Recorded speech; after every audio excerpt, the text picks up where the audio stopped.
सभी मित्रों को नमस्ते, जय श्री राम। मैं प्रतीक खंडेलवाल। 1979 में एक फिल्म आई थी जिसका नाम था कुर्बानी। दो बड़े एक्टर विनोद खन्ना और फिरोज खान जो एक गाने पे भी डांस करते नजर आए थे, कुर्बानी कुर्बानी कुर्बानी, अल्लाह को प्यारी है कुर्बानी। तो आखिर में कुर्बानी शब्द है क्या, कैसे उसकी विधि है, कुरान के एतबार से और हदीस के एतबार से हम जानने की कोशिश करेंगे कि किस तरीके से कुर्बानी शब्द जानवरों के प्रति दया करता है या फिर उनको हिंसात्मक अप्रोच दिखाता है, और साथ ही साथ में मनुष्य के जीवन में या उसके स्वभाव में किस तरीके से ये कुर्बानी शब्द, कुर्बानी की वजह से जो जानवर मर रहे हैं वह उसके स्वभाव में, मनुष्य के स्वभाव में किस तरीके से चेंजेस लाता है, ये हम जानने की कोशिश करेंगे। जगत में जितने भी जीवधारी हैं सबको अपनी जान प्यारी होती है और सब अपने बच्चों का पालन करते हैं, इसमें किसी को कोई शंका नहीं होनी चाहिए। परंतु अनेक देशों के लोग सिर्फ अपनी स्वाद के लिए एक मूक प्राणियों को जान से मारते हैं, उनका मांस खाते हैं। ऐसे लोग इन प्राणियों को मारकर या तो खाने के पक्ष में दिखाई देते हैं और कई सारे खाने के पक्ष में तर्क देते हैं और उसके नॉनवेज के फायदे बताते हैं। सभी लोग जानते हैं कि बिना किसी प्राणी को मारे उसका मांस खाना असंभव है, फिर भी ऐसे लोग खुद को शरीर भक्षी, यानी कि इंग्लिश में अगर हम शब्द बोले तो कार्निवोरस की जगह पर अपने आप को नॉनवेज कहकर खुद को सही ठहराते हैं। कुछ लोग शौक के लिए और कुछ देखा देखी में इस तरीके का मांसाहार भोजन करते हैं। लेकिन इस्लाम ने मांस भक्षणों को और जानवरों की कुर्बानी को एक धार्मिक और अनिवार्य कृत्य बना दिया है और कुर्बानी को अल्लाह की इबादत का हिस्सा बताकर सार्वजनिक रूप से इसे एक हर्षोल्लास से मनाने वाला त्योहार बना दिया है। हम सभी जानते हैं कि कुर्बानी के नाम पर बकरा ईद पे कितने सारे बकरे काटे जाते हैं। हम कुर्बानी का अर्थ और उसका मकसद जानने की कोशिश करते हैं। अरबी शब्दकोश के अनुसार अगर हम देखें तो कुर्बानी शब्द मूल 3 अक्षर का है, काफ, रे और बे, मतलब क र ब। तो इसका अर्थ होता है निकट, समझने की बात है, या फिर यूं कहें कि ऐसे काम जिससे अल्लाह के नजदीक हम आ सके। हिंदी में इसी का समानार्थी शब्द अगर हम देखें, इस हिसाब से देखा जाए तो होता है उपासना। उप का मतलब पास, आस का मतलब निकट। लेकिन अरबी में जानवरों को मारने के लिए उजूहा ये शब्द यूज हुआ है जिसका अर्थ होता है स्लॉटर। इसमें किसी प्रकार की कोई आध्यात्मिकता नजर नहीं आती, क्योंकि जब हम स्लॉटर बोलेंगे तो उसका मतलब उसमें कोई आध्यात्मिकता नजर हमको आती भी नहीं है, बल्कि हमको इस स्लॉटर शब्द से क्रूरता, हिंसा और निर्दयता साफ प्रकट होती है। जानवरों को बेरहमी से कटते और तड़प कर मरते देखकर दिल कांप उठ जाता है और यही अल्लाह चाहता है और कुरान में भी यही कहा है। क्योंकि कुरान में अगर सूरह अल हज 22 चैप्टर 35 आयत देखेंगे तो उसमें लिखा है, और उनके दिल उस समय कांप उठते हैं और वह अल्लाह को याद करने लगते हैं। तो यहाँ पे कुर्बानी और स्लॉटर दो चीज को हमें समझने जैसा है। दोनों एक साथ चलती हुई चीजें, जबकि निकट का जो पास में शब्द है वो उपासना, लेकिन उपासना में स्लॉटर हमारे कहीं नहीं चल रहा है। तो ये हमें समझना है कि कुर्बानी एंड स्लॉटर दोनों साथ में चल रहे हैं। यहाँ पे वैदिक शास्त्रों के अनुसार सनातन धर्म में सिर्फ उपासना चलती है। कुर्बानी में हम कई तरीके की विधियां देख सकते हैं कुरान के एतबार से। कुरान में जानवरों को कुर्बानी करने के बारे में विस्तार से तो बहुत ज्यादा नहीं बताया है, लेकिन हाँ, उसमें एक आयत हम पढ़ सकते हैं, सूरह हज जो कि 22वां चैप्टर है, 34वीं आयत। प्रत्येक गिरोह के लिए हमने कुर्बानी का तरीका ठहरा दिया है ताकि वह अपने जानवर अल्लाह के नाम पर कुर्बान कर सके। ये बात क्लियर हमको इस कुरान के सूरह हज में दिखाई देती है। मांसाहार अरबों का प्रिय भोजन है, इसमें कोई शक नहीं है। इसके लिए वे किसी भी तरीके से किसी भी जानवर को मारकर खा जाते थे। जानवर बच्चा हो या मादा के पेट में हो सकता है, सबको हजम कर लेते थे और रसूल उनके इस काम को जायज बता देते थे। बाद में यही सुन्नत बन गई है और आज सभी मुसलमान इसका पालन करते हैं। हम कुछ हदीसों से समझने की कोशिश करते हैं। मालिक मुता की हदीस है, किताब 24 हदीस नंबर 3। उसमें कहा गया है कि अनस ने कहा कि बनु हरीस का जैद इब्न असलम ऊँटों का चरवाहा था। उसकी गाभिन उतनी बीमार थी और मरना स्तन थी, तो उसने एक नोकदार खूंटी उटनी को भोंककर मार दिया। रसूल को पता चला तो वह बोले, इसमें कोई बुराई नहीं है कि तुम उटनी को खा सकते हो।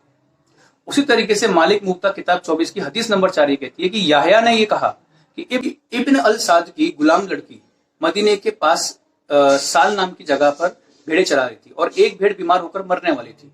तब उस लड़की ने पत्थर मार मार कर भेड़ को मार डाला।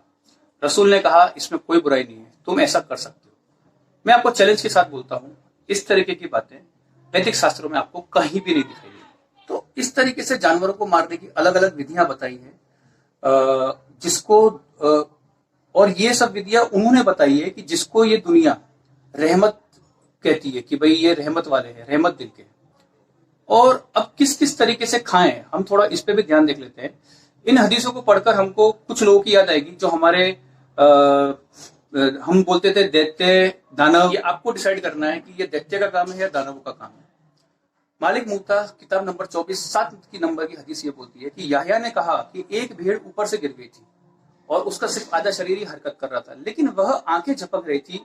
यह देखकर जैद बिन साबित ने कहा उसे तुरंत ही खा जाओ। ये आप डिसाइड करें दैत्य या दानव, ऐसा सोच सकता है।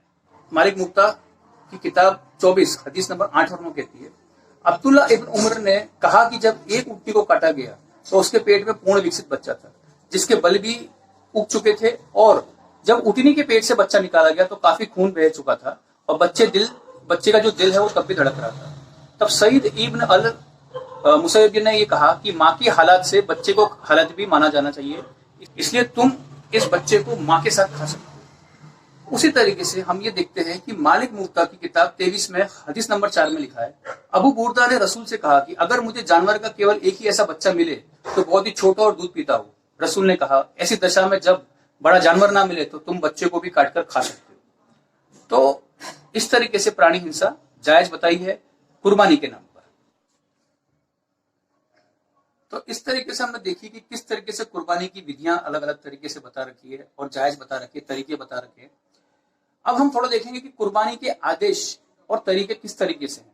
वैसे तो कुरान के अंदर कई जानवरों की कुर्बानी के बारे में कहा गया है, लेकिन सूरह बकर मतलब 2 नंबर का चैप्टर 67-68 की आयत ये कहती है कि याद करो जब अल्लाह ने कहा कि गाय को जिबा करो जो ना बूढ़ी हो और ना बच्ची बीच की आयु की हो। आज हम देख रहे हैं कि किस तरीके से गैर मुस्लिम्स मतलब कि हिंदू हम ये कह सकते हैं भारत में रहते तो किस तरीके से मांस भक्षण करने लगे। तो उनके लिए गैर मुस्लिमों को गोश्त खिलाने के लिए किस तरीके की बातें कुरान और हदीस में कही गई है हम जरूर देखने की कोशिश करते हैं। साही अल जमी की हदीस 6118 में लिखा है, इब्ने उमर और इब्न मसूद ने कहा कि रसूल ने कहा है कुर्बानी का गोश्त तुम गैर मुस्लिम दोस्तों को खिलाओ ताकि उसके दिल में इस्लाम के प्रति झुकाव हो। गैर मुस्लिमों जैसे कि हिंदुओं को गोश्त खिलाने का मकसद उनको मुसलमान बनाना है, क्योंकि यह धर्म परिवर्तन की शुरुआत है। बार बार खाने से व्यक्ति निर्दयी और कट्टर मुसलमान बन जाता है।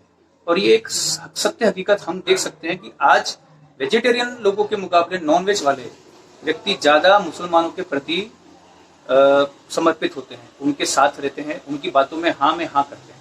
और एक बार जब आप गोश्त खाने लग जाते हो, मांस खाने लग जाते हो, तो किस तरीके से मांस खाने के बाद आदमखोरी तक हमारा चाल चलन हो जाता है, इसका भी हम प्रमाण देख लेते हैं। मांसाहारी व्यक्ति आगे चलकर नर पिशाच कैसे बन जाता है, इसकी हम प्रमाण थोड़ा देखते हैं। पाकिस्तान की एयर वाइट न्यूज चैनल हम सबको पता है सबसे फेमस चैनल है, उसमें पता चला था कि 4 अप्रैल 2011 को पुलिस ने पाकिस्तान पंजाब दरिया खान इलाके से आरिफ और फरमान नामक ऐसे 2 लोगों को गिरफ्तार किया था जो कब्र से लाशें निकालकर टुकड़े करके पकाकर खाते थे।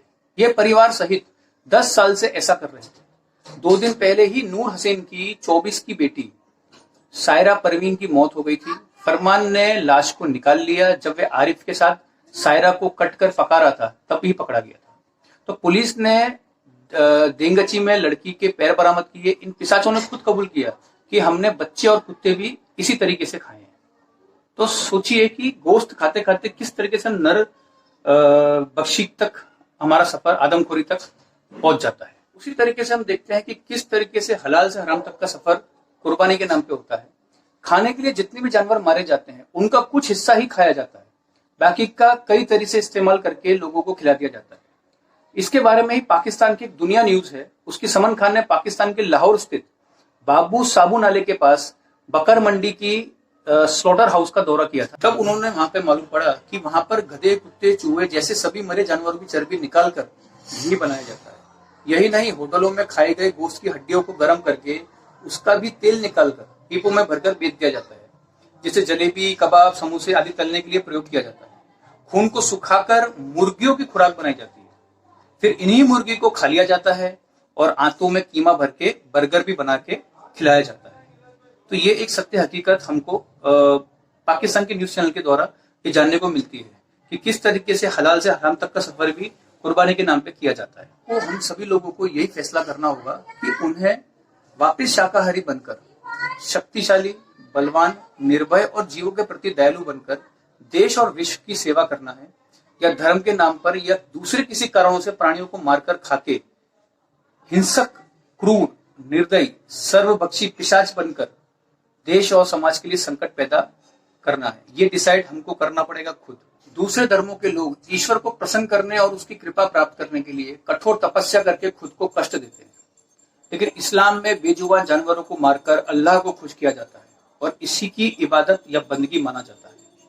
फिर ये बंदगी दरिद्रगी बन जाती है और जिसका नतीजा गंदगी के रूप में हम लोग आज देखते हैं और उसको खाते हैं। तो मेरे सभी सनातनी मित्रों को इस पूरे वीडियो के जरिए मैं लास्ट में एक संदेश देना चाहता हूं और उस पर जरूर विचार करिएगा कि मांसाहारी, अत्याचारी और अमानुषिक हो सकते हैं, लेकिन बलवान और सहृदय कभी नहीं हो सकते। ये एक सत्य बात है। समझने की कोशिश करिएगा और कुर्बानी के नाम पर आप लोग बंदगी से आदमखोरी तक ना पहुंचे। ये मेरी आपकी रिक्वेस्ट है। जिसको पहुंचना है उसको पहुंचने दीजिए, जो नहीं मानना चाहता है उसको मत मानने दीजिए, लेकिन सनातनी हो आप, अपने धर्म पे जब आप देखोगे ऐसी बातें आपको कहीं देखने को नहीं मिलेगी, क्योंकि जीने का हक जितना आपका है उतना एक प्राणी का भी है। एक निर्जीव को मार के अगर हम अपने आप को ताकतवर बनना चाहते हैं या क्रूरता बनना चाहते हैं तो क्षमा कीजिएगा। श्री राम जी और श्री कृष्ण जी, चाहे शिवाजी महाराज हो, चाहे महाराणा प्रताप हो, वह भी प्योर वेजिटेरियन थे। तो उनकी वीरता के सामने आपकी वीरता क्या है वो जरा देख लेना। अगर ये वीडियो अच्छा लगे तो जरूर शेयर कीजिएगा, सब्सक्राइब कीजिएगा मेरे चैनल को और लोगों तक पहुंचाइएगा। धन्यवाद। जय श्री राम।